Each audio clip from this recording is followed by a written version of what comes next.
friends, I think this is becoming like my go-to spot to start vlogs in. But hello, good morning. I just came back from the gym and I have got my not daily dose of Starbucks because we're not at that point.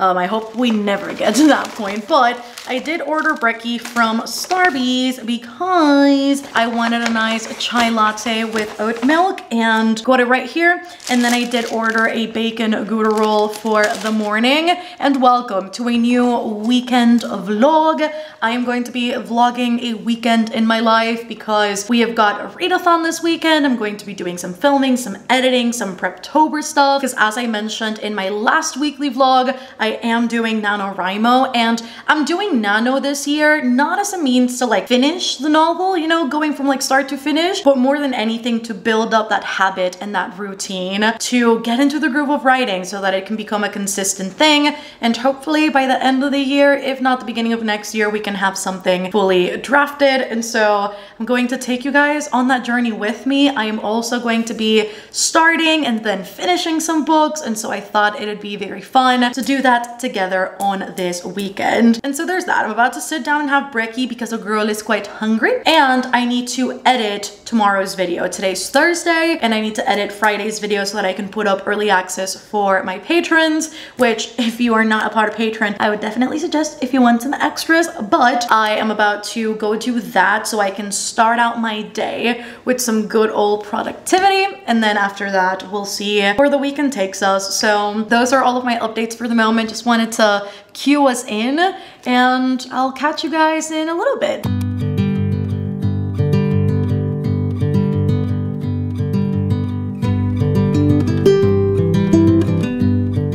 Okay friends, editing is done and I'm so glad that I got done this early. I did wake up at 6:30 so that I could do like my first load of laundry. I still have to wash my bed sheets, but I woke up to do laundry and then as soon as that was in, I just started editing this video, like the B-roll, because I had 100 clips of B-roll that I filmed for this particular Come Book Shopping With Me while I was in London. And then immediately as I was done with that, I filmed the haul portion of it and then I went to the gym, came back. The rest is history. But at least this is done and now I have to figure out if I want to take a little bit of a break so that I can like sit down and read a little bit and also reply to YouTube comments, which is something I have to take care of today, or if I immediately want to jump into filming Sunday's video. And also I am officially dispatching my dining room chairs today, which was so freaking exciting. My dining room chairs were the worst and yet best investment I made when I moved, because when I moved I knew that I didn't want to spend too much money on dining room chairs, but I wanted my dining room to like be complete. And I don't know if it's the same everywhere else in the world, but at least here in Panama, getting your dining room set is not necessarily like getting the table is not necessarily expensive. It's always the damn chairs. Why are dining room chairs so expensive? And so I got my chairs and they weren't too pricey, but in the end, they're not as durable as I would have liked them to be. And so over time, it's just not been great. And so I am officially dispatching the chairs. I am donating them. And so they are coming to pick those up. They said at like 4 p.m. So by that time, hopefully I will have no dining room chairs, which I never thought I'd celebrate. But that means that next week I am able to actually buy new dining room chairs, which is very exciting. And as always, girl math, I wasn't about to buy dining room chairs without a discount. Who do you think I am? And so I had been waiting for like the right moment. I was like, towards the end of the year, they need to have like some sort of discount because this store never does. And the dining room chairs that I found, they're just perfect. They're perfect for my dining room table. And it's actually from the same place I got my table from. And apparently in October, Wednesdays, by the way, the Wednesdays of October, they have got 20% off, which means that one chair is free in the end, which makes me so excited. So discount is great and I'm getting new chairs and it also just feels good because I'm donating the ones that I do have. Very, very nice. I didn't think I'd be able to like dispatch those before the month was over and I really don't have any like anywhere to store them, which is why I hadn't gone about the whole thing of like buying new ones, but we finally did it, friends. And so that's happening today, which is exciting. And then also I said I didn't have any other updates. This is just like the most random update you'll see today. But this morning, Diamond Art Club, which is where I've been getting my diamond paintings as of recent, because they do commission artists and artists do get paid, which is incredible. They just restocked today the diamond painting that I've been hunting for a while, which is the Kiki's Delivery Service one. Look at it. It's so stunning. It's so pretty. I think it's got up to like 70. I think it's got like 70 plus drills, which is quite nice. So it's got a bunch of different colors. It's got a bunch of like the iridescent ones, which I'm so excited about. And so it's just my birthday present to myself because I haven't really gotten myself anything for my birthday. And so that's going to be the one, which makes me very, very excited. Because again, I didn't think I'd be able to buy it when it restocked, but I did. We did it, friends. I also love that it was like a joint operation. Shout out to Steph, one of my patrons, who quite literally tagged me on Discord, and she's like, Mel, it's back in stock, because we've literally been eyeing it for such a long time. So shout out to Steph for being a good one. And now we tidy up a bit while the video finishes exporting.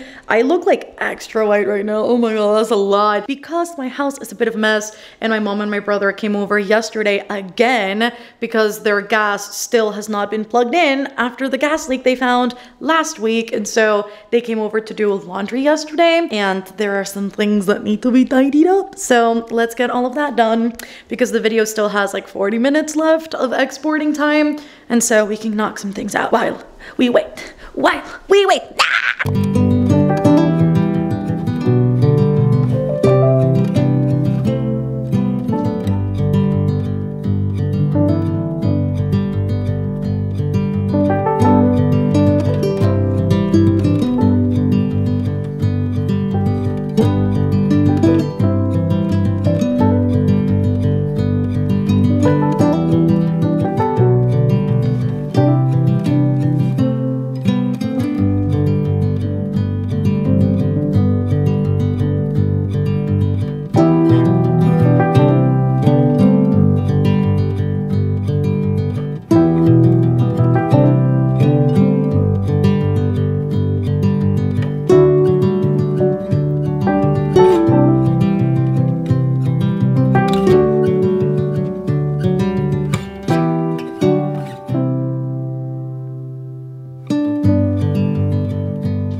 Okay, so we are backlit right now, but I just want to say very, very quickly, dining room chairs are gone. It feels so weird to literally have like this empty space in my home. And so dining room chairs have been donated, and now we wait until next Wednesday to buy the chairs, and like hopefully they can deliver it on the same day. If not, then we're gonna have to wait probably like a couple extra days till that gets delivered to me. Vin, what do you have to say? How do you feel about the chairs being gone? Okay, so the last load of laundry is in. I think you can hear it in the background kind of go as it fills up with water. And I am currently setting up Nightbot for tomorrow's sprints. Since I'm doing public sprints, I always like to have like a little bit of help. Like I do have my mods, but aside from the mods, I prefer to make sure that they also have like a tad bit of help in the form of a bot that just has these automated commands so that it can send them out every once in a while. So I've scheduled sprints for tomorrow, the public ones, and all of the customs for that are done. Now it's just making sure that Nightbot is properly set up and that it's got like the right links and the right information. So let's get that set up, friends, so that we don't have to worry about this tomorrow and Nightbot can potentially be active, because the last few times it hasn't been that active, which a whole thing. So I want to make sure that it works for tomorrow.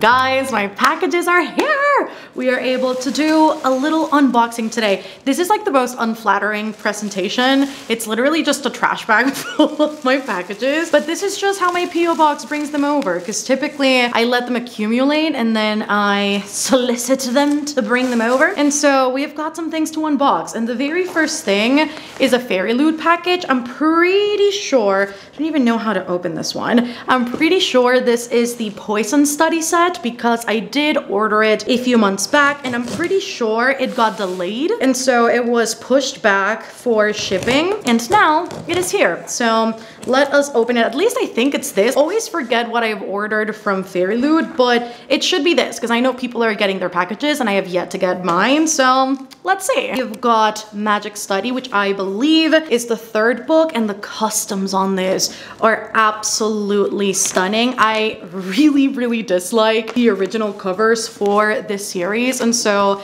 as soon as I saw that Fairy Loot was doing a special set, I knew I had to get them, and so I've got them. Dude, did I really have to do it? Not really, but here we are. We have got Fire Study, which again, I believe is the second one. Oh, look at those stenciled edges. They're really stunning, and I love how cohesive the designs are for this. Look at that. Oh, it's so pretty. It's getting me so excited to read these, and I've heard really amazing things about this series, and so I'm really excited to read this, and this is the first one, Poison Study, and it's really freaking pretty. Look at the characters together.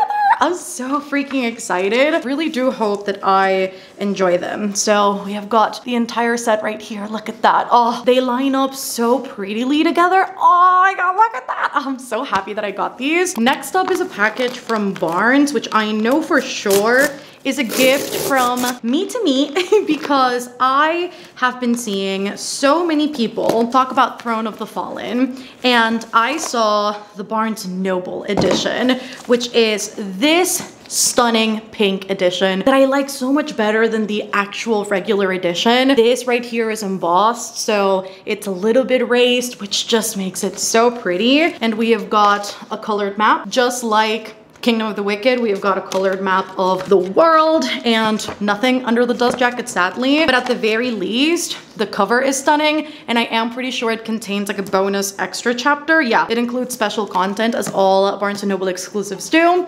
So this is quite exciting. And I know that this one, instead of following Wrath, as we do in the regular Kingdom of the Wicked series, follows Envy, which is one of the demons, one of the brothers.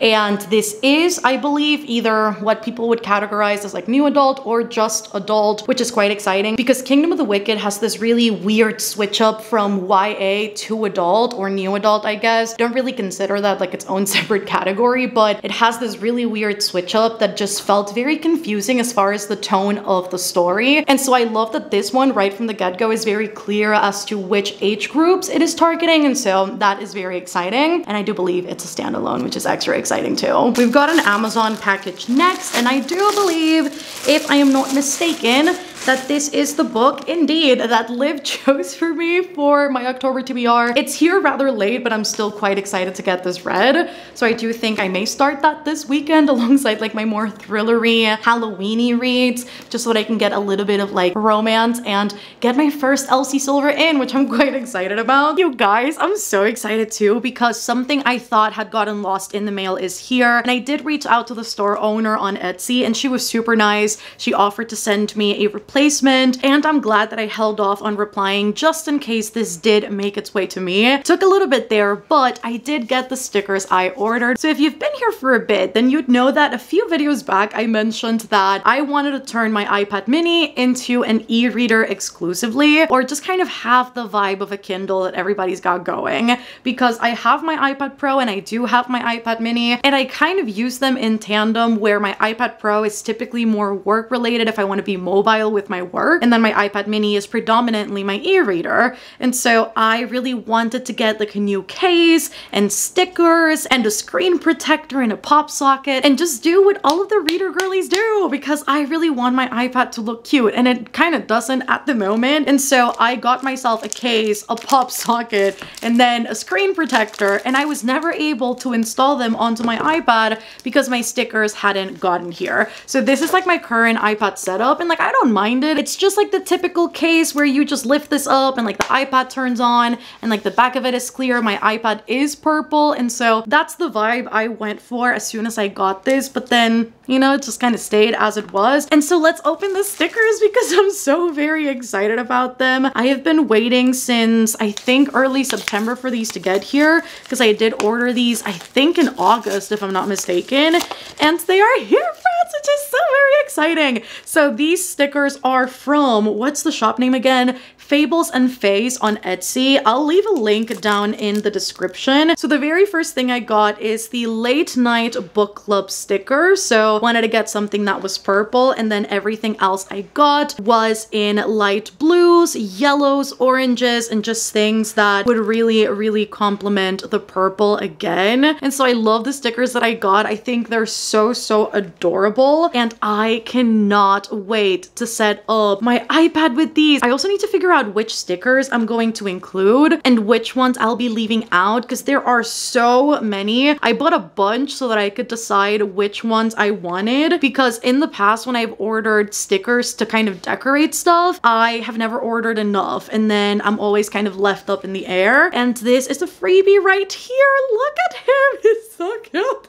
It's so adorable. But before I do that though, I have something to show you guys. Do I have anything I can open this with? Because I think I left my knife over on the kitchen. One of my patrons, one of you guys, opened an Etsy storefront quite recently. I'll leave her linked down below. And she sent me all of her bookmarks. And this says, "Hi Mel, here is the exclusive Kenzie Corner PR package.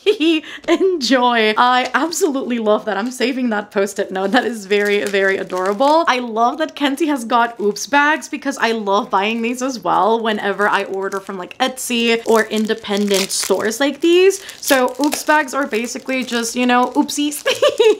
They're prototypes that didn't turn out quite well like the owner would have wanted, but they're still usable, and instead of throwing them away, it's just better to kind of, you know, recycle them and still gift them to people. And so I love that we have got an oopsie bag with this one, and then we have got all of the bookmarks, which as you can tell, it's very Y2K inspired.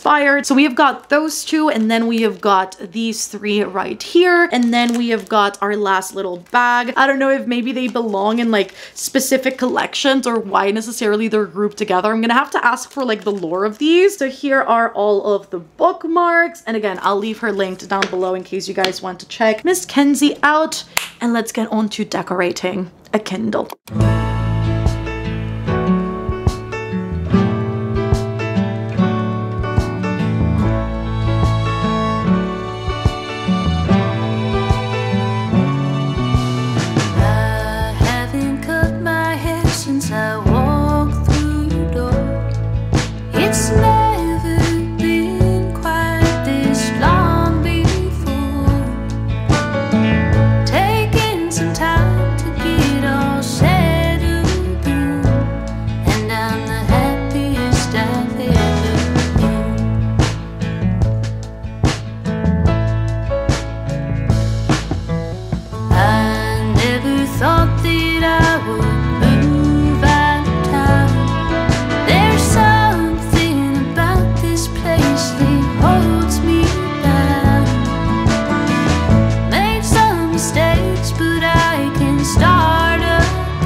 Friends, I don't know how we have gotten here. I don't know how we have done it.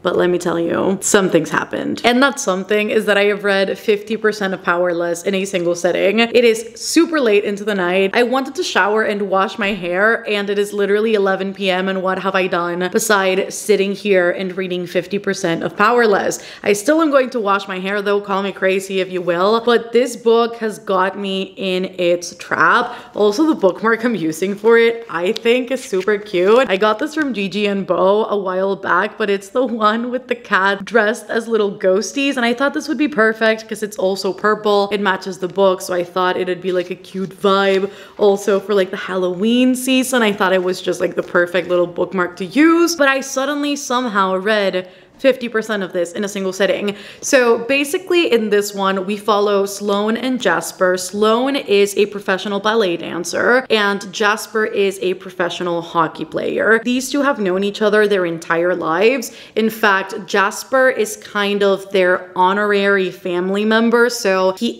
is like an honorary cousin, but like not, she doesn't consider him a cousin in that sense, just because she's always been attracted to him. But like technically, honorarily, it's a little bit weird. Like, you hang in there with me. Technically, that is kind of the role he fulfills. And so when he was very young, he was taken in by her mom's side of the family, and he stayed at the ranch with the rest of her cousins, and he worked there up until he got his start at the NHL. And we particularly start this book with Sloane's would-be wedding, except that Miss McGann doesn't get married, and instead she goes on this road trip that quite literally alters the entire course of hers and Jasper's relationship. Up until the point where we start the book, everything had been super friendly, obviously angsty and very tense, and there had been moments in the past where the two of them kind of had like those slight glances and touches, but there's always been a lot of denial over their attraction towards each other, because Jasper would denounce his feelings and say that they would never be reciprocated, and vice versa.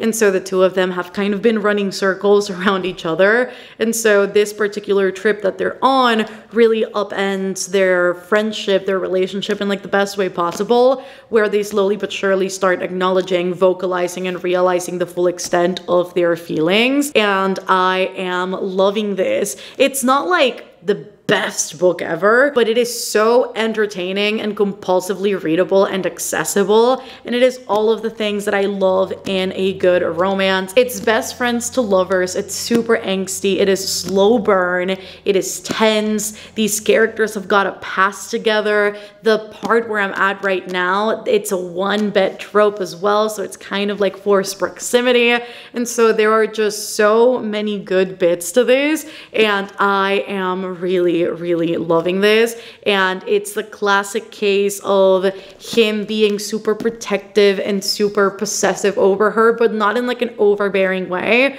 think it's like the right healthy amount, the amount I personally like. And she is just a ray of sunshine, and she's got such an amazing attitude that brings out the best in him, particularly because on his POV, we tend to see it more closely, though it obviously extends to her POV as well, but he deals with a lot of anxiety, and we see that very closely in the novel, where we see him being very stressed and anxious over very particular situations in his life. Also, a lot of mentions of PTSD because of past events he has had to deal with, and she also is a very like anxious being, like maybe not as much as he is at certain points of the story, but her anxiety is still very present throughout the story. And the way that they communicate with each other is actually quite nice, especially with mental health being kind of tossed into the mix. You really need to be very communicative with your partner and with your friends when you are feeling a very specific way, so that you let your loved ones know that it's really not them, it's just the fact that mental illness is illnessing on that particular day.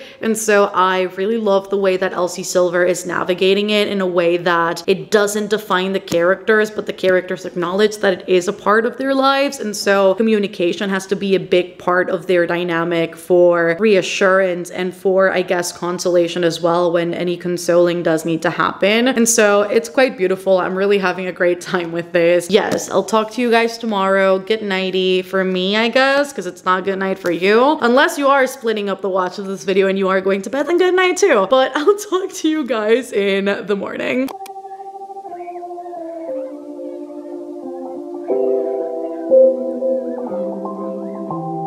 Good morning, friends. It is the day after, and the hair is not hairing today. I wanted my hair to dry all prettily, and I don't feel like it did, which is why it's up, because I typically wear my hair down after I wash it, but today is sadly not that day, I don't think. So for now, it stays up because I don't want to think about it too much, and it is time to sit down and read some more of Powerless, and hopefully finish it before the sprints tonight, because I do think I would be able to. I also just realized that the fireplace is going on in the background, but I do feel like I'd be able to finish this before sprint at 7. It's currently 11:35, so I think I have more than enough time to finish it. I think it'd be very cute of me to do so. So we're sitting down, we're reading, we've already gone to the gym, we've already had a brekkie, have yet to make my bed, but honestly, I'm gonna take care of that in a little bit. And I am sprinting all weekend long, so I can't have coffee. I gotta sacrifice a little something. I'll keep you updated.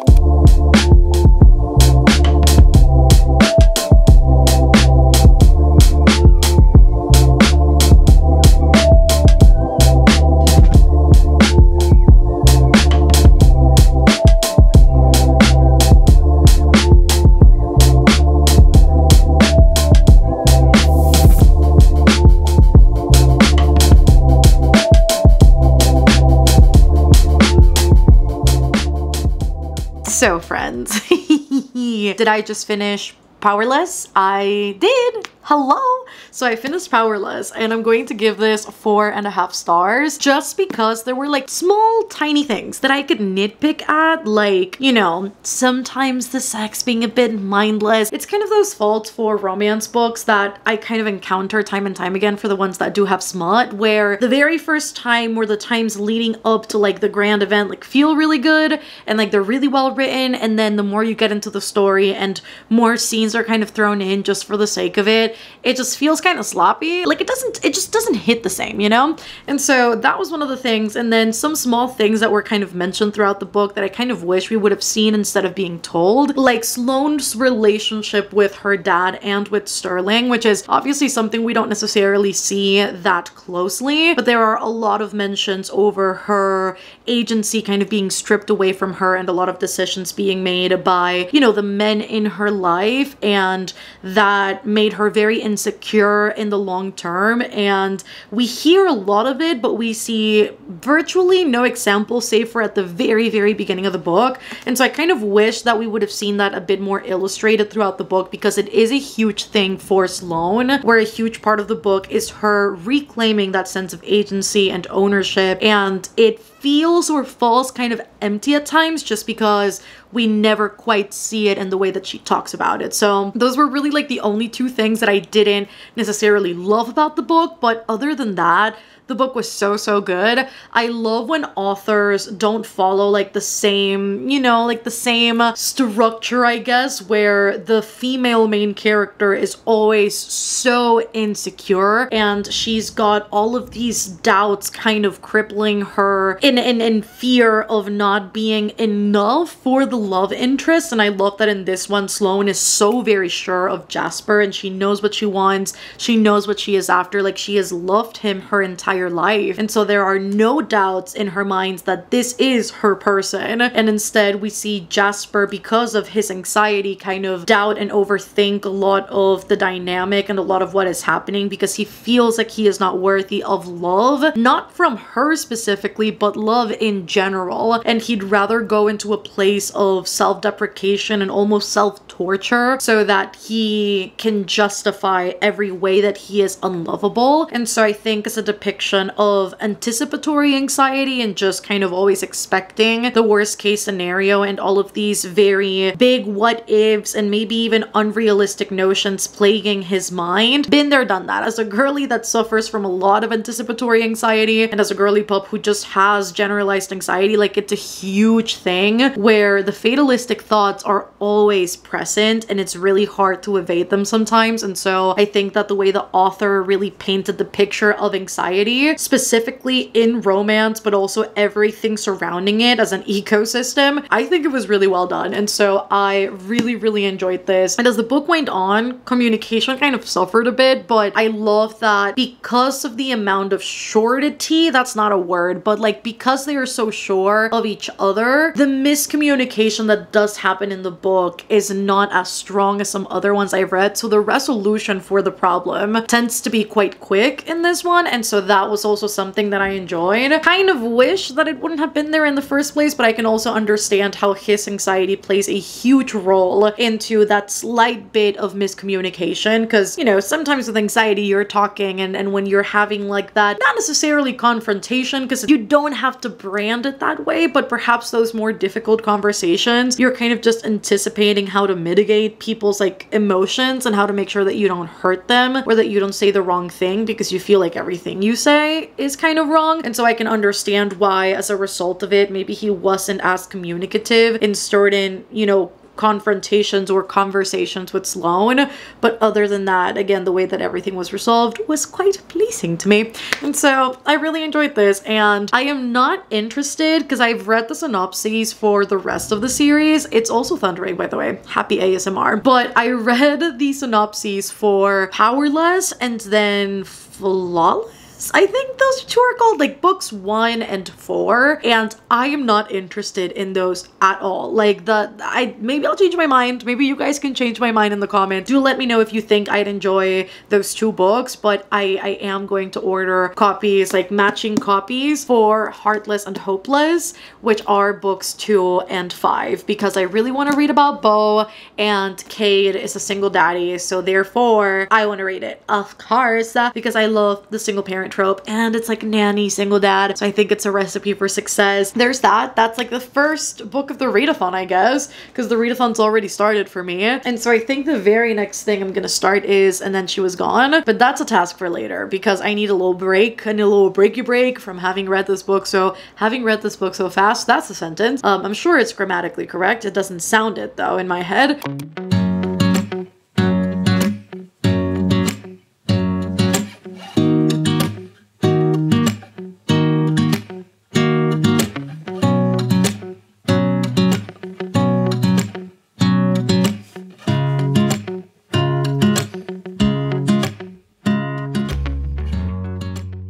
Alright, lunch and a nap later, and we are awake, friends. Public sprints are about to start in a little bit. I did straighten my hair as well. At least a little bit, because my hair needs all the help it can get. I know I've been ranting about wanting to cut my hair, but my regular hairstylist left Panama, and so I need to figure out what exactly to do to my hair and who to go to, because I don't trust this to everybody because I'm afraid that they'll do a bad cut. But anyways, straighten this because it needed a little bit of help, and since sprints are about to start, I am going to read Then She Was Gone, which is also a part of my October TBR, and I'm hoping it's good. I really don't know what to expect with this one. I just know what it's about, but I don't really know anything about Lisa Jewell and her writing. Never read a Lisa Jewell before, and so I'm curious. I'm scared. I'll keep you guys updated, and let us hope that this thriller is a good one. I've heard good things, but I am still, by all intents and purposes, scared. Let's get the party started.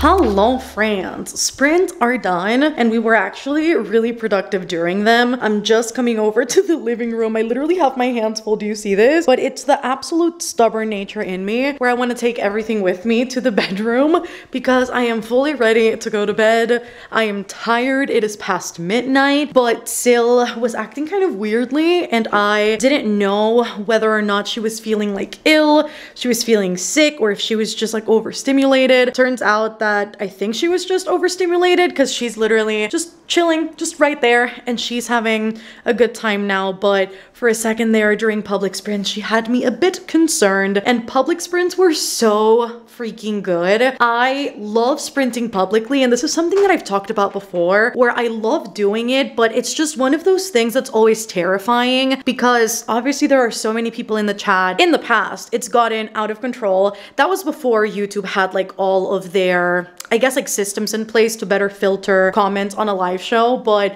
back in the day when I was sprinting regularly, it was super intimidating and scary because I obviously want to foster a really safe space for everybody, particularly during a live show. I just want to make sure that everybody feels safe, is safe, and that nobody's being harassed or, you know, spoiled for a book, or that somebody's bringing in like that energy. And so today was really, really good. I think it was a super chill, cozy night full of reading, and it is exactly what I wanted and needed. And I'm sure you guys had fun too, which is exactly the point, because I hadn't sprinted publicly ever since I got diagnosed with my temporomandibular disorder. In fact, I don't know if the last time I sprinted publicly, I'm not quite sure if I did it before or after I was diagnosed with my chronic illness, but you know, we're here, we're back, and that's all that matters. And I did read 50% of Then She Was Gone. It's the absolute instinct I have to fight to call this book And Then She Was Gone, knowing now after sprints that the title is Then She Was Gone. I almost said and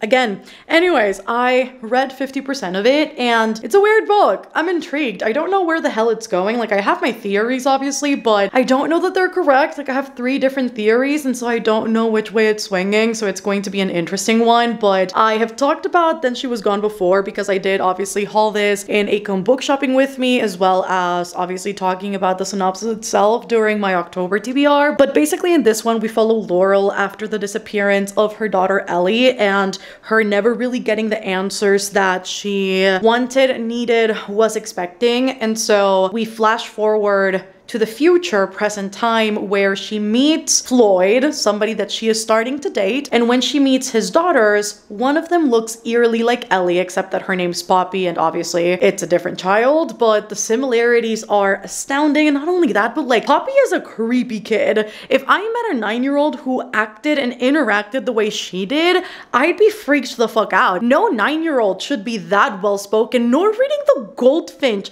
She is 9 years old. And she has read the Goldfinch. I am 23 and I haven't even read the Goldfinch.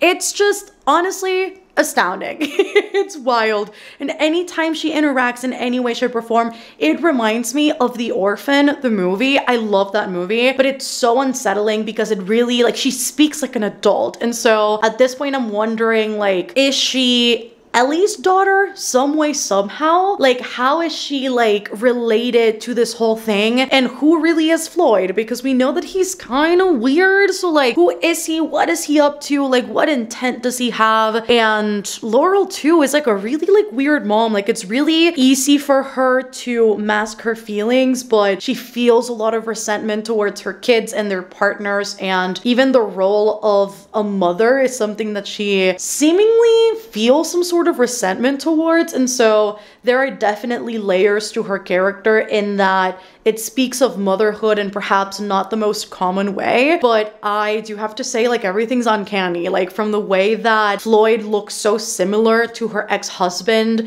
and the way that Poppy is so similar to her daughter that disappeared like a decade in the past. Listen, I got theories. I don't know if any of them are right, but I really kind of have been no thoughts at empty with this one. I feel like it's one of those books that it exists, like it's entertaining, but I don't know that I have a whole lot to say about it. I will say Noelle's point of view has been like my favorite so far. The fact that we did get during the beginning of part 3 her like second person POV, which is so cool because I rarely read books in, you know, second person. So the fact that we do get like those second person interludes from Noelle was super intriguing, super fun. Like, she's very antagonistic in like the best ways. And so that is something that I have enjoyed. But aside from that, it's going. Like, it really truly is. We see what I end up thinking about it. We'll see what the twist is tomorrow and what I end up rating it, because I literally have no thoughts so far as like what I even may rate it. So that's just where we're at. I'm about to drink my magnesium and head to bed, so I'll chat with you guys tomorrow. Tomorrow is a new day, and so I'll see you guys then.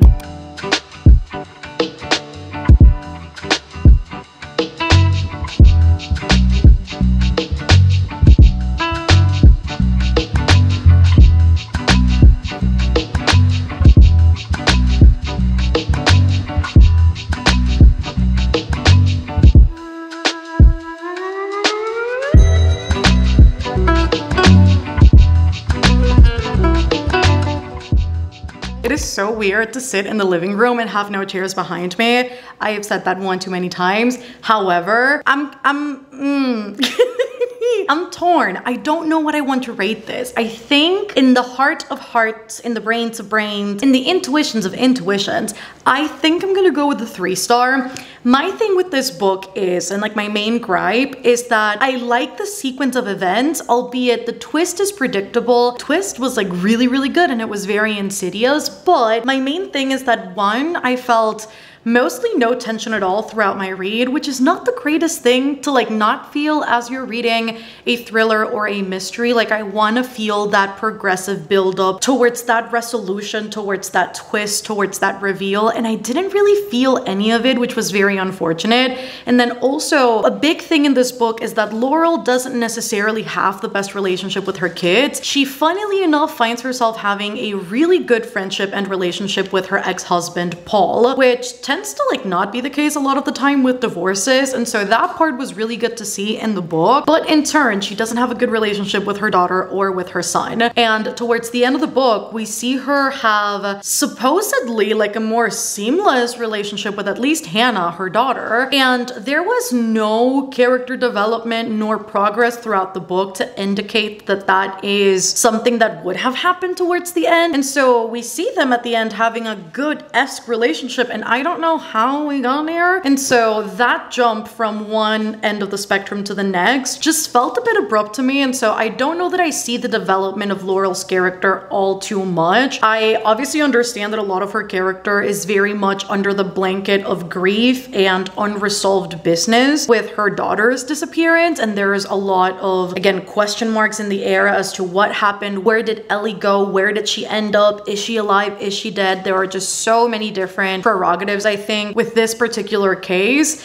And so while I see that being a huge reason why she treats her children the way that she does at times, it goes far back. Like, it goes into their childhood. And I think when a wound is that big, like, I expect to see a little bit more, if not a lot more, development throughout the novel. And because we observe her so closely with Floyd and with Poppy and just with Floyd's family in general, and then into the investigative aspect of the book, we don't really see her interact with her family all that much to, I think, justify the end of the book. The book kind of sets it up in a way where the resolution of Ellie's case is essentially what allows Laurel to have a better relationship with her kids. But again, it goes far back than Ellie's disappearance because, again, she never really had a good relationship with her kids. And so I felt like it came out of nowhere. There are some things that I was just like, okay, it's a bit underwhelming, especially after the twist. And so a bit disappointed with this one, but 3 stars, like, it was still entertaining. It's just like not the best thing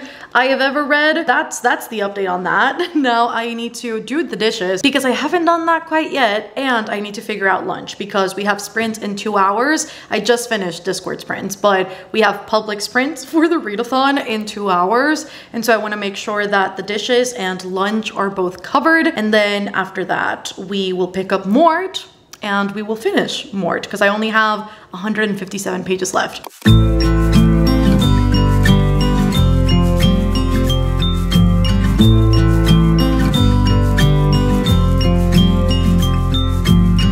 I get a little bit breathless, my thoughts are too big. Can I get some comfort, please? I guess I should have been honest. It breaks in my heart. It's weighing me down, baby. I'm like a river that's overflowed. The sooner you know it, the less do we hurt. Let me speak the truth. I love that this has exclusively become an office vlog. I'm just here. I've just been streaming all weekend long, and I don't know if this lighting is good or bad, but we're here. It's kind of, you know, fitting because I finished Mort and I'm giving this 4 stars. The only reason why I'm giving it 4 stars is because there were parts that I wasn't necessarily too interested in, particularly the Princess Kelly parts. Those kind of lost me a bit. And then, strangely enough, which may sound a bit weird, but I thought that at times it felt like a little bit too long-winded for what it was doing, and that was kind of that. But aside from those 2 things, I really enjoyed this. So basically in this one we follow Mort. I did talk about the book some more in my weekly vlog, which is why I didn't give you guys a synopsis first, but I realized not everybody's gonna watch that video. So as far as a synopsis, we follow Mort, who by all intents and purposes has been considered very much useless his entire life. Nobody believes that he has got any like real good capabilities of doing anything worthy with his life, even his family members. But one day he goes to a job fair, everybody gets a job, he's kind of like the leftover, and then Death just kind of arrives and offers him a job as his apprentice. And so we see him kind of learning the ropes and asking loads of questions, and Death teaching him everything that there is to know, being very patient whilst impatient at the same time.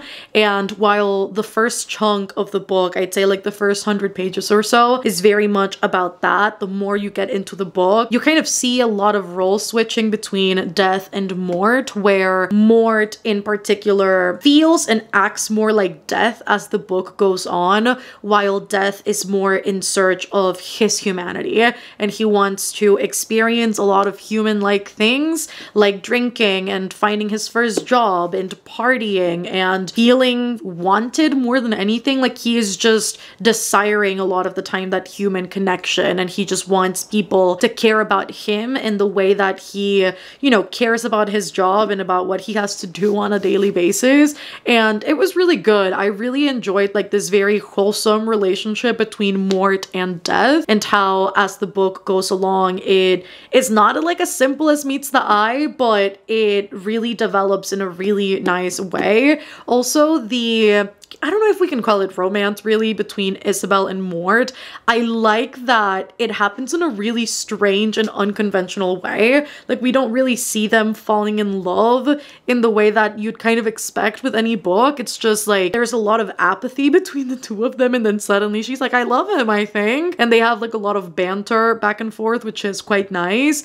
And Mort's development as a character is also really, really amazing. We go from seeing a character who believes the same of himself as other people do, where like he again doesn't feel quite worthy of a whole lot, and the more the book goes along, you see him come to his own and feel very confident in his capabilities and in his, you know, personality and in his own self, really. And so we see him standing up for him, and we also see him be very capable in the task of death, which a lot of the time is kind of out of need and not necessarily out of a want to do it. But we see really amazing growth with Mort, and with him being very vocal and just gaining a lot of confidence, which was really nice to see.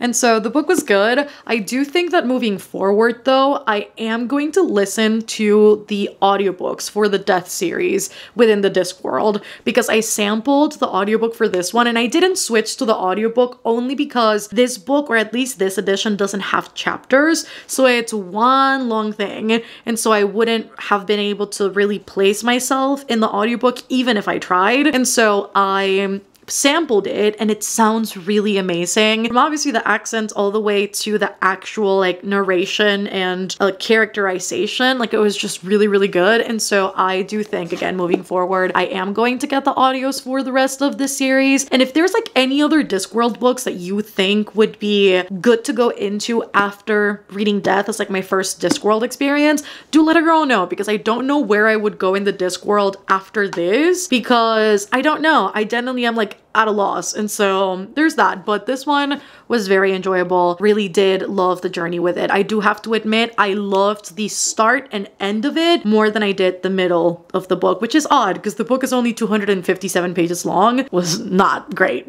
which is again why it's like a 4-star. It's like a little generous of a 4-star, because I really could do 3 stars, but let's just say 4 for the sake of my sanity. Friends, I did not vlog a single thing Sunday. My plan with this vlog was to go from Thursday all the way to Sunday and vlog all 4 days. And yet on Sunday, when that came around, I didn't read a whole lot, and I then went over to my aunt's house to spend time with her, and I came back super late. So safe to say that my Sunday was not really that productive. And then last week was not only my birthday, but it overlapped with a really terrible mental health week. And so I didn't really pick up a camera like at all last week, and our situation politically here in Panama is not looking so good at the moment. We have got protests every day, and so it's been a really difficult time just mentally with everything going on. But all that to say, this was the vlog. And I did, by the way, if you want to see my dining room chairs, I did get them. They're right here.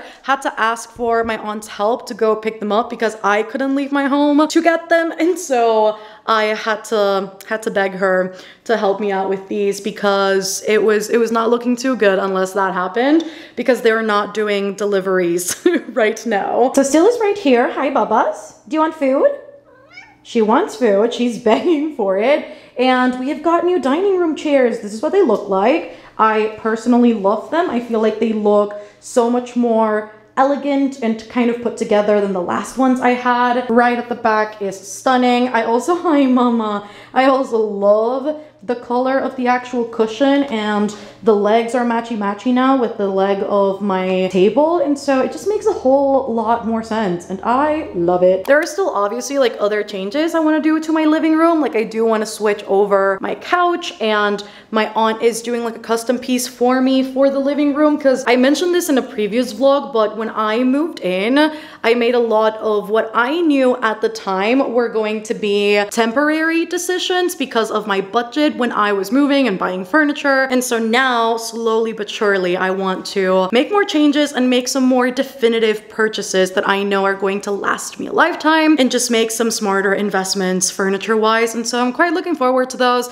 I am kind of eyeing couches right now, not thinking of buying anything at the moment, not really, because I haven't found like the couch, but when I do, I'll show you guys. And there's that, friends. That was the vlog. I hope you guys enjoyed it. Please give it a thumbs up if you did. Don't forget to subscribe down below if you want more content like this. And if you want to support the channel further, I do have a Patreon. It's always linked down below in case you guys want sprints, a Discord server, a book club, and just a bunch of extras that I'm sure you guys are going to love because they're not all related to books. And do let a girl know down in the comments, have you read any of the books that I featured in this video, whether I read them or hauled them? What are you currently reading? How are we feeling? Do let a girl know. And if you reach the end of the video, let us leave I think we can leave like a skating emoji just because of powerless. I think that'd be very nice, or like some ballerina shoes.